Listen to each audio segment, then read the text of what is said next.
நேற்று நடந்த full day vlog தான் இது. காலையில் எழுந்துட்டேன், கொஞ்சம் சீக்கிரமாக தான் எழுந்தேன்.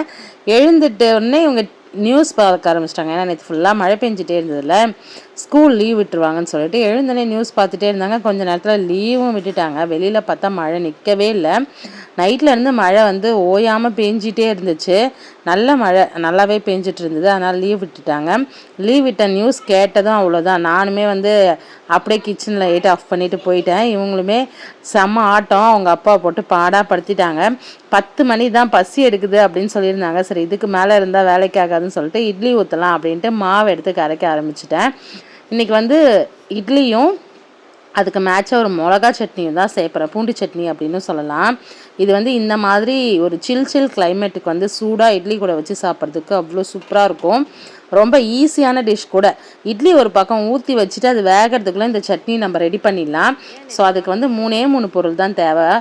3 பூண்டு, முழு பூண்டு எடுத்துக்கிறேன். ஒரு 4 தக்காளி, காரத்துக்கு ஏற்ற மாதிரி மிளகா. நான் வந்து ஒரு 8 மிளகா எடுத்துக்கிறேன். இது ரொம்ப காரமாக இருந்தது, அதனால தான். இல்லாட்டி 10லேருந்து 12 மிளகா வரைக்கும் கூட எடுத்துக்கலாம். பூண்டை வந்து உரிக்கலை, அதோட காம்பு மட்டும் நான் கட் பண்ணி எடுத்துகிட்டு அப்படியே தோலோடு தான் சேர்த்துக்கிறேன். தக்காளியில் இந்த மாதிரி அது மேலே இருக்கிற அந்த கருப்பு பகுதியை மட்டும் வெட்டி எடுத்துகிட்டு அதையுமே சேர்த்துக்கிறேன். காஞ்ச மிளகாவையும் கழுவி சேர்த்துக்கிறேன். இது கூட வந்து கருவேப்பிலை ஒரு கொத்து சேர்த்து, அப்புறம் கல் உப்புமே சேர்த்து அரைச்சி எடுத்துக்கலாம். ஏன்னா கருவேப்பிலை சேர்க்கும்போது அதோட வாசனை வந்து நல்லாவே இருக்கும். அதனால தான் இது நம்ம வந்து வதக்கலாம் போகிறதில்ல, பச்சையாக தான் அரைச்சி அதுக்கப்புறம் தாளித்து கொதிக்க விட போகிறோம்.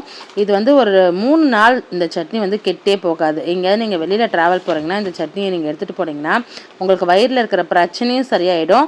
அதே மாதிரி இது ஈஸியாக கெட்டும் போகாது. இது வந்து நல்லெண்ணெயில் நான் தாளிக்க போகிறேன்.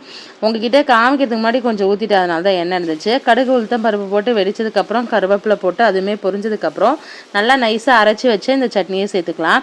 தோலோட போட்டால் ஒரு மாதிரி இருக்கும் அப்படின்னு நீங்கள் நினச்சிங்கன்னா தோல் உரிச்சிட்டு கூட பூண்டு சேர்த்துக்கலாம்.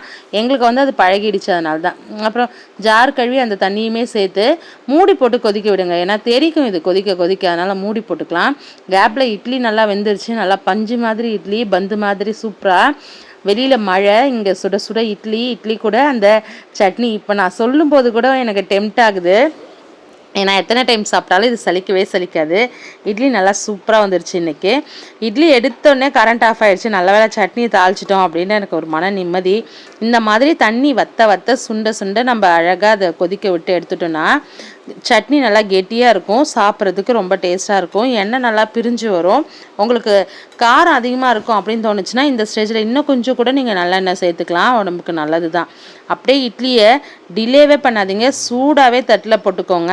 ஏன்னா ஆறிடுச்சுன்னா நீங்கள் அந்த ஒரு ஃபீலை மிஸ் பண்ணிடுவீங்க. அதனால தான் சூடும் அந்த காரம் உரப்பும் சேர்ந்து அப்படி இருக்கும். இந்த சட்னியில் வந்து தக்காளியோட புளிப்பு, பூண்டோட வாசனை, அப்புறம் மிளகாவோட காரமும் அந்த கருவேப்பிலையோட ஃப்ரேக்ரன்ஸ் இது எல்லாமே சேர்த்து ஒரு மாதிரி சூப்பராக இருக்கும்.